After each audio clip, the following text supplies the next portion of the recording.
Derrière cette porte, une pièce en sous-sol sous haute surveillance. Voici l'atelier de l'armurerie de la base militaire de Brissy. C'est là que chaque jour sont démontés, nettoyés et entretenus les 80 types d'armes utilisées par les militaires de la base.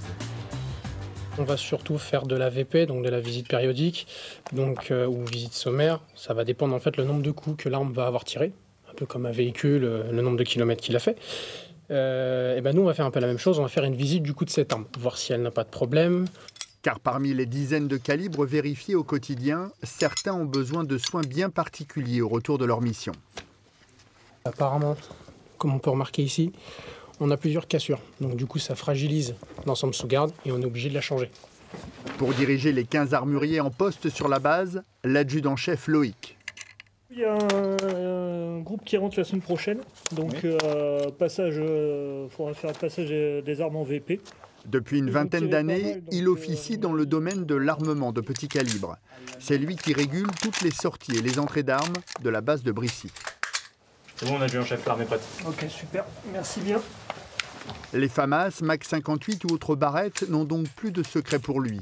Après une dernière vérification, direction la salle de stockage des armes. À chaque fois qu'on distribue une arme, peu importe la personne, il faut que ça fonctionne. Donc effectivement, il faut que nous connaissions tout l'ensemble des variétés des armes, les spécificités, pour pouvoir finalement fournir un service de qualité. Une mission passionnante pour une raison bien particulière. De travailler avec des opérateurs des forces spéciales qui nécessitent du matériel vraiment spécifique, qui nous permet ici d'avoir en fait une variété d'armements unique au sein de l'armée de l'air.